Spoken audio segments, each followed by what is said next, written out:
কেউ কিছুই জানতো না। অর্চনাদি, এখানেই প্রশ্ন, আইবিও জানতো না তাহলে এতদিন ধরে পুরো বিষয়টা হচ্ছে? দেখুন, কতগুলো প্রশ্ন উঠে আসছে। প্রথম কথা হলো, আমাদের এই যে একটা ধরুন 50 বা 100 ফুট দূরে একটা খাল দিয়ে সরাসরি আপনি সুন্দরবনের ভেতর দিয়ে বাইরে বিদেশে চলে যাচ্ছেন, এটার একটা কনস্ট্রাকশন হয়েছে, আর এই কনস্ট্রাকশনটা তো ঢালাই আছে তলায়, তো এটা তো একদিনে হয়নি, সময় লেগেছে। এই কনস্ট্রাকশন আশেপাশে যাদের বাড়ি তারা কেউ দেখেনি? নিশ্চয়ই দেখেছে। তারা জানে না যে আমরা বাইরে থেকেই যখন ছবিটা দেখছি আমরা দেখতে পাচ্ছি একটা কনক্রিট এসে খালের মধ্যে খালি। কেউ তো কিছুই জানে না, সবাই তো বলছেন জানে না, জানতে চায় না, জানতে দেওয়া হয় না। মানে কি কোথাও একটা চাপা আতঙ্ক রয়েছে? কি আতঙ্ক তো অবশ্যই আছে।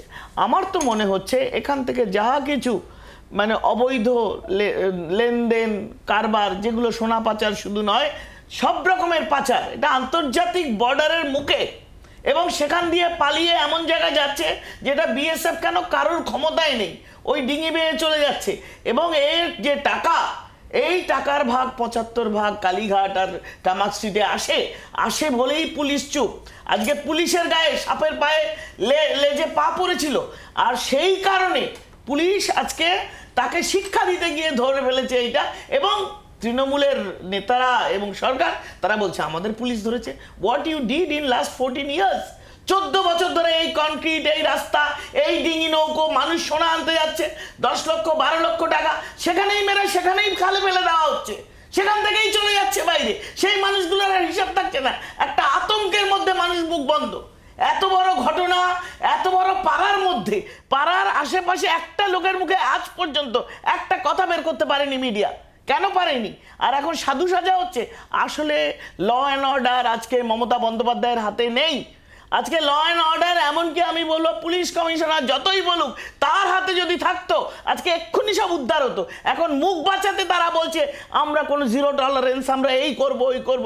আপনি বলুন, এই যে আপনার শহীদুল সাদ্দাম আক্তার থেকে শাহজাহান, কটা লোকের আপনি বলুন না, কোন কাজে কটা লোকের কটা পানিশমেন্ট হয়? আমার তো মনে হয় এইরকম আন্তর্জাতিক, আমার রাষ্ট্রের সুরক্ষা এবং শুধু পাচার করা নয়, টাকা রোজগার নয়, 2 নম্বরই নয়, এই জায়গায় দাঁড়িয়ে রাজ্য সরকার কি কি অ্যাকশন নিয়েছে? আপনার আন্তর্জাতিক সুরক্ষার ব্যাপার আছে কি নেই বলুন?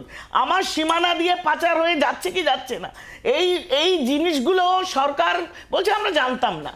মানে আমার ভিজিলেন্স ওয়ে স্লিপিং, একটা ডিপার্টমেন্ট আছে আইবি বলে, সেই ডিপার্টমেন্ট কি করছিল? এরা কিছুই জানে না।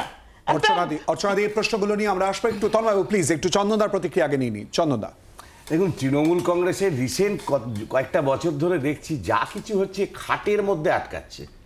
হ্যাঁ, এই খাটতন্ত্র, খাটতন্ত্র কেন চলছে আমরা জানি না, এটাও কেউ জানতো না। ফলে তৃণমূল কংগ্রেসে একটা নতুন সরকারের দিক থেকে এটা জানি না তন্ত্র চলছে, কোনো কিছু তারা জানে না।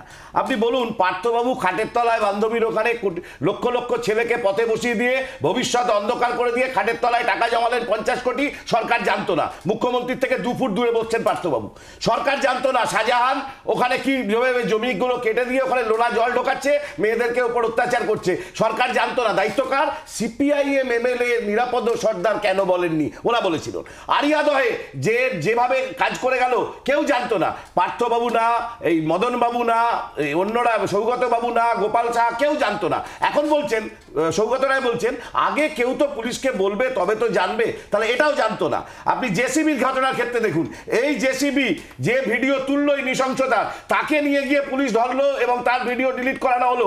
মোহাম্মদ সেলিম যিনি ভিডিও শেয়ার করেছিলেন তার নামে এফআইআর হলো, কিন্তু কেউ আগে জানতো না, পুলিশ আগে জানতো না, ওখানকার লোকাল থানা আগে জানতো। মানে একটা আগে জানতো না তন্ত্র চলছে, কেন চলবে না?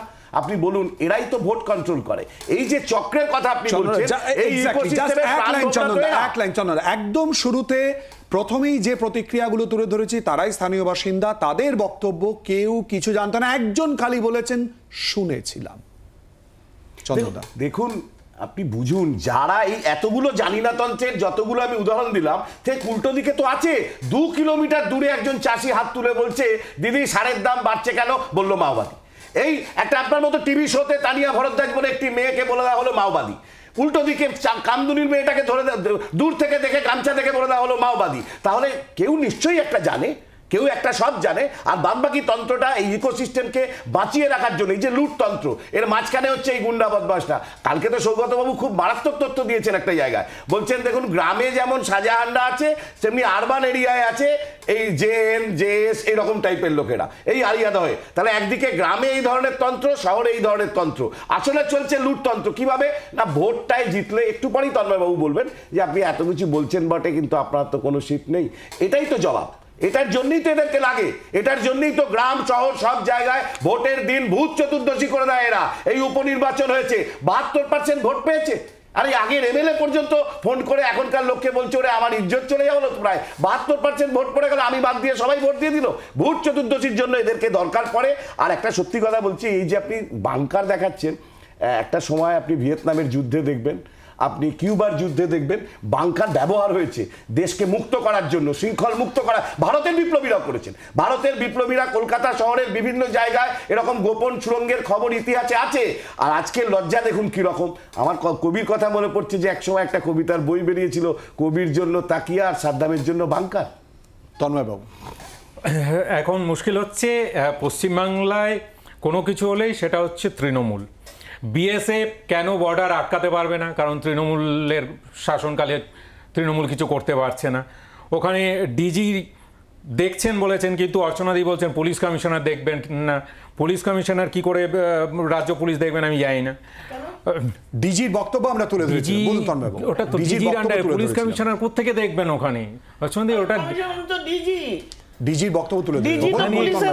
হ্যাঁ, তো তার সঙ্গে কমিশনার কোত্থেকে আসবে ওখানে? আপনি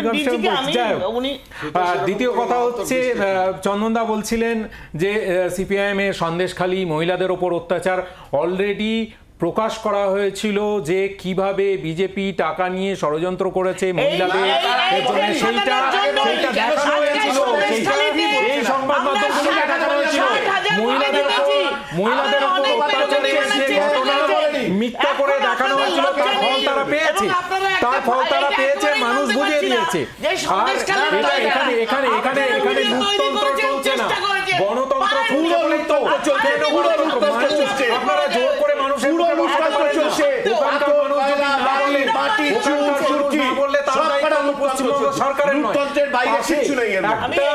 বাড়িতে ঘটনা ঘটেছে, তার পাশের প্রতিবেশীরা বলছেন আমরা জানি না, আপনারা বলছেন তারা জানে না কারণ তৃণমূল সরকারে আছে।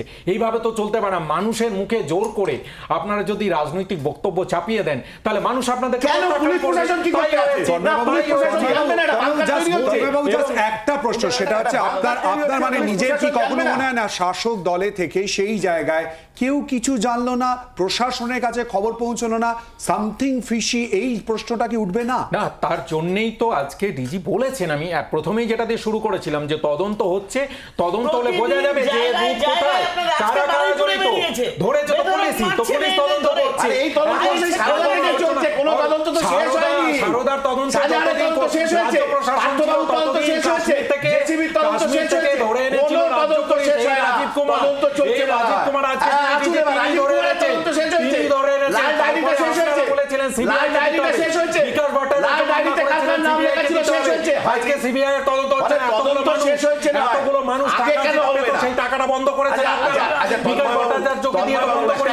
লোকে বাংকার তৈরি করে ফেললো, পুলিশের কাছে খবর নেই, এটা আপনি চিৎকার করে জাস্টিফাই করছেন, জাস্টিফাই করছেন, আপনি জাস্টিফাই করছেন এটাকে যে বাংকার তৈরি করছে মাটির তলায়, এরপর মানুষকে খুন করে পুঁতে দেবে। তাদের জানা উচিত। অত বড় বাড়ি তৈরি করে ফেললো ফারিয়াদের বুকে, কেউ জানে না, পুরো একসঙ্গে কথা বললে কেউ শুনতে পায় না, তাতে ডিবেটটা ঠিক হয় না। একটুখানি শুনুন, তৃণমূল এখন জাস্টিফাই করছে যে সন্দেশখালীতে কিছু হয়নি, শেখ শাহজাহানের কোনো দোষ নেই। এখনো তারা শেখ শাহজাহানকে বলতে পারছে না যে লোকটার টাকার সম্পদের, আপনি আমাকে বলতে দিন, 52 দিন পুষেছেন, উপায় নেই তাই ধরেছেন, এবং আপনারা রাজ্য পুলিশে ধরেছে, সিবিআই ধরে, পয়সা দিয়ে ভয় দেখিয়ে আপনারা পয়সা দিয়ে স্ক্রিপ্ট বানিয়েছিলেন, আপনারা স্ক্রিপ্ট বানিয়েছিলেন, সেটা মিডিয়ার সামনে ফ্ল্যাশ হয়ে গেছে। আপনারা সন্দেশখালী দিয়ে সেন্সিটাইজ করার চেষ্টা করেছিলেন ভোটের আগে, কিচ্ছু করতে পারেননি। সন্দেশখালী থেকে আবার আজকের ঘটনার দিকে একটুখানি নজর দেব। বাংলার আওয়াজ, বাঙালির আবেগ, জি 24 ঘন্টা।